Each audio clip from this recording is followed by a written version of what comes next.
നമസ്കാരം. N4 ന്യൂസിന്റെ പ്രധാന വാർത്തകളിലേക്ക് സ്വാഗതം. ഞാൻ ലിജോ വേലുപ്പാടം. ആദ്യം വാർത്തകളുടെ തലക്കെട്ടുകൾ കാണാം. തൃശൂർ കോട്ടപ്പുറം സ്വദേശി ഗിരീഷിന്റെ ശരീരാവശിഷ്ടങ്ങൾ കണ്ടെത്തി. ഇതോടെ മരണം 15ആയി. കോടാലിയിൽ പാമ്പുകടിയേറ്റ് മരിച്ച അൽജോയുടെ വീടിന്റെ തറ പൊളിച്ച് പരിശോധിക്കുന്നു.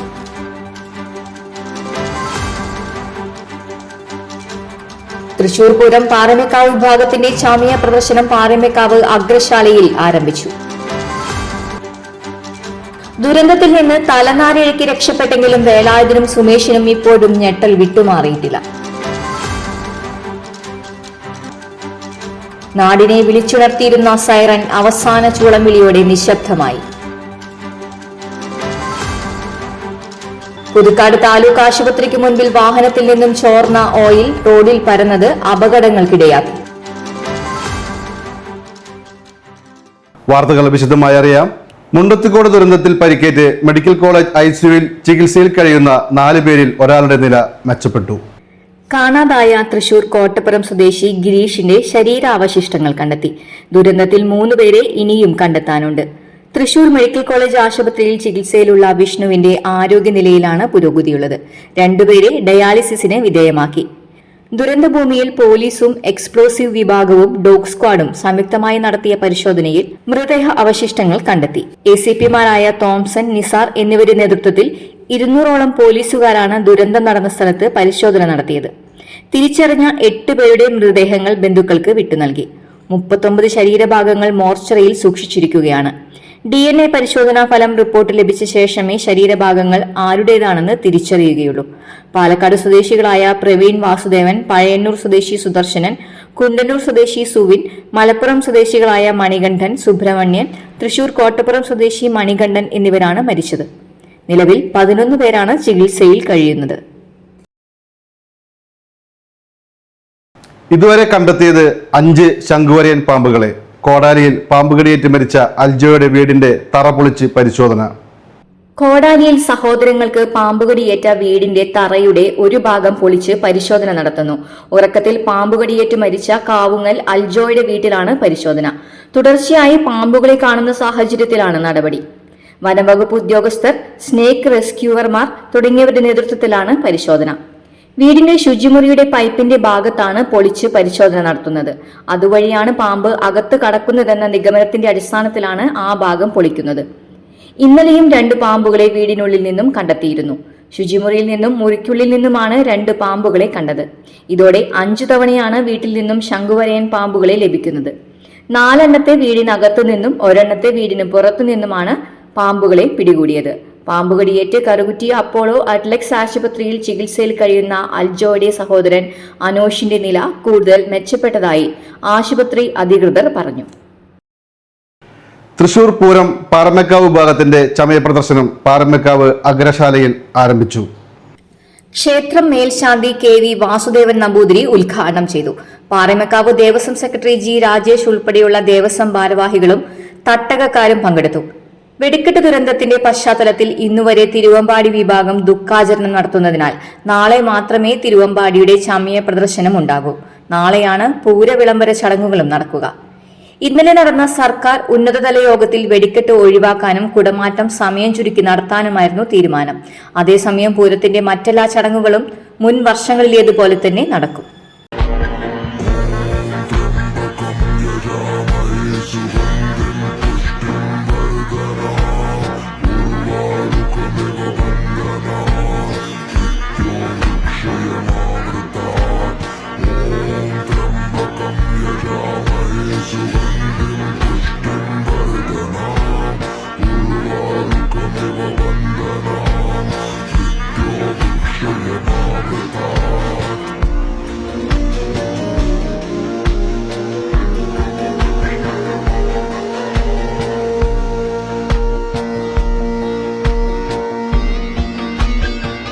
മുണ്ടത്തിക്കോട് ദുരന്തത്തിൽ നിന്ന് തലനാരിഴയ്ക്ക് രക്ഷപ്പെട്ടെങ്കിലും വെന്നൂർ സ്വദേശികളായ വേലായുധനും സുമേഷിനും ഇപ്പോഴും ഞെട്ടൽ വിട്ടുമാറിയിട്ടില്ല. ഇനി കരുമരുന്ന് പണിക്കില്ലെന്ന് ഇരുവരും പറയുന്നു. ദുരന്തത്തിനിരയായ സുദർശനൻ ഇവരുടെ നാട്ടുകാരനും സഹപ്രവർത്തകനുമായിരുന്നു. സുദർശനൻ ഉൾപ്പെടെ 4 പേരാണ് വെന്നൂരിൽ നിന്ന് വെടിക്കോപ്പ് നിർമ്മാണവുമായി ബന്ധപ്പെട്ട ജോലികൾക്കായി മുണ്ടത്തിക്കോട് സതീഷിന്റെ പണിശാലയിൽ ഉണ്ടായിരുന്നത്. വെന്നൂർ സ്വദേശിയായ വേലായുധൻ 40 വർഷത്തിലധികമായി വെടിക്കെട്ട് ജോലി ചെയ്യുന്ന ആളാണ്. 60കാരനായ വേലായുധൻ മുൻപ് വെടിക്കെട്ട് ദുരന്തങ്ങളിൽ നിന്നും അത്ഭുതകരമായാണ് രക്ഷപ്പെട്ടത്. 2006 തൃശൂർ പൂരത്തിന് പാറമേക്കാവ് വിഭാഗത്തിന്റെ വെടിക്കോപ്പ് നിർമ്മാണശാലയിൽ നടന്ന പൊട്ടിത്തെറിയിൽ നിന്നും രക്ഷപ്പെട്ടിരുന്നു. അന്ന് വെന്നൂർ ഗ്രാമത്തിലെ 6 പേരാണ് അപകടത്തിൽ മരിച്ചത്. വർഷങ്ങൾക്ക് മുൻപ് തരൂരിൽ ഉണ്ടായ അപകടത്തിൽ വലതുകൈക്ക് സാരമായി പൊള്ളലേറ്റ സംഭവം വേലായുധൻ ഓർത്തെടുത്തു. അന്ന് കൂടെയുണ്ടായിരുന്ന ആളുടെ ജീവൻ നഷ്ടപ്പെട്ടിരുന്നു. ദുരന്തമുഖങ്ങളിൽ നിന്ന് ഭാഗ്യം കൊണ്ട് മാത്രമാണ് രക്ഷപ്പെട്ടു പോകുന്നത്. ഇനി ഒരിക്കലും കരുമരുന്ന് പണിക്കില്ലെന്ന് വേലായുധൻ ഉറപ്പിച്ചു പറയുന്നു. പേനൂർ സ്വദേശിയായ കുമാരൻ ഇപ്പോഴും ആശുപത്രിയിൽ ചികിത്സയിൽ കഴിയുകയാണ്. നാടിനെ വിളിച്ചുണർത്തിയിരുന്ന സൈറൻ അവസാന ചൂളമിടയോടെ നിശബ്ദമായി.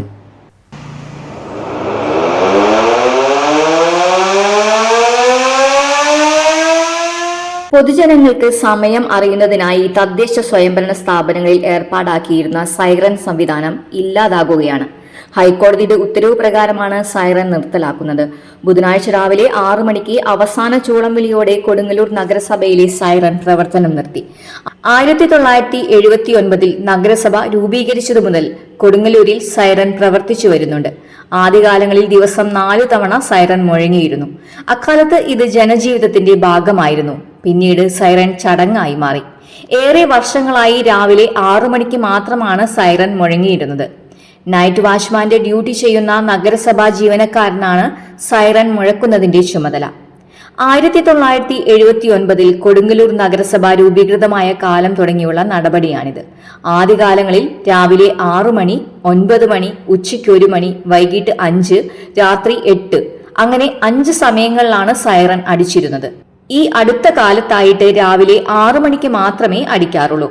കോടതി നിർദ്ദേശപ്രകാരം തദ്ദേശ സ്വയംഭരണ വകുപ്പിന്റെ ഉത്തരവിലൂടെ സൈറൻ നിശബ്ദമാകുമ്പോൾ ഒരു കാലഘട്ടത്തിന്റെ അടയാളം കൂടിയാണ് മാഞ്ഞു പോകുന്നത്. പുതുക്കാട് താലൂക്ക് ആശുപത്രിക്ക് മുൻവശം വാഹനങ്ങളിൽ നിന്നും ചോർന്ന ഓയിൽ റോഡിൽ പരന്ന് അപകടങ്ങൾക്കിടയായി. 3 ബൈക്കുകൾ തെന്നിമറിഞ്ഞെങ്കിലും യാത്രക്കാർ പരിക്കേൽക്കാതെ രക്ഷപ്പെട്ടു. വെള്ളിയാഴ്ച രാവിലെയായിരുന്നു സംഭവം. വളവുള്ള ഭാഗത്താണ് ഓയിൽ പരന്നത്. പുതുക്കാട് നിന്ന് ഫയർഫോഴ്സ് എത്തി റോഡിൽ വെള്ളമടിച്ച് ഓയിൽ നീക്കിയ ശേഷം ഗതാഗതം സുഗമമാക്കി.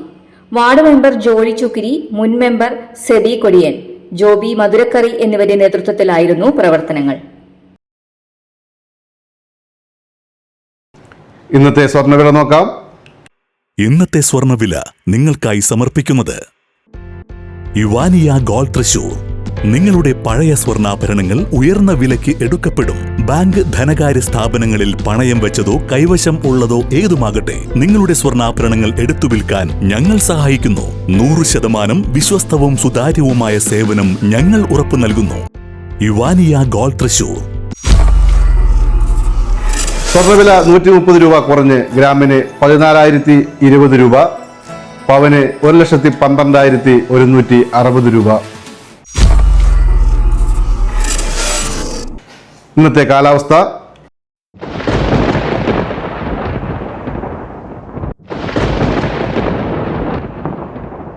കൂടിയ താപനില 32 ഡിഗ്രി സെൽഷ്യസ്, കുറഞ്ഞ താപനില 28 ഡിഗ്രി സെൽഷ്യസ് രേഖപ്പെടുത്തി.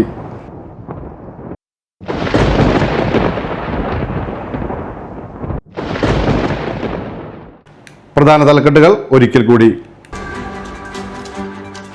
തൃശൂർ കോട്ടപ്പുറം സ്വദേശി ഗിരീഷിന്റെ ശരീരാവശിഷ്ടങ്ങൾ കണ്ടെത്തി. ഇതോടെ മരണം 15ആയി. കോടാലിയിൽ പാമ്പുകടിയേറ്റ് മരിച്ച അൽജോയുടെ വീടിന്റെ തറ പൊളിച്ച് പരിശോധിക്കുന്നു.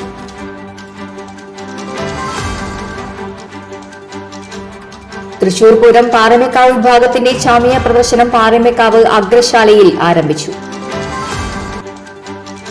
ദുരന്തത്തിൽ നിന്ന് തലനാരിഴയ്ക്ക് രക്ഷപ്പെട്ടെങ്കിലും വേലായുധനും സുമേഷിനും ഇപ്പോഴും ഞെട്ടൽ വിട്ടുമാറിയിട്ടില്ല. നാടിനെ വിളിച്ചുണർത്തിയിരുന്ന സൈറൻ അവസാന ചൂളംവിളിയോടെ നിശബ്ദമായി. പുതുക്കാട് താലൂക്ക് ആശുപത്രിക്ക് മുൻപിൽ വാഹനത്തിൽ നിന്നും ചോർന്ന ഓയിൽ റോഡിൽ പരന്നത് അപകടങ്ങൾക്കിടയാക്കി. ഇതോടെ പ്രധാന വാർത്തകൾ പൂർണ്ണമാകുന്നു.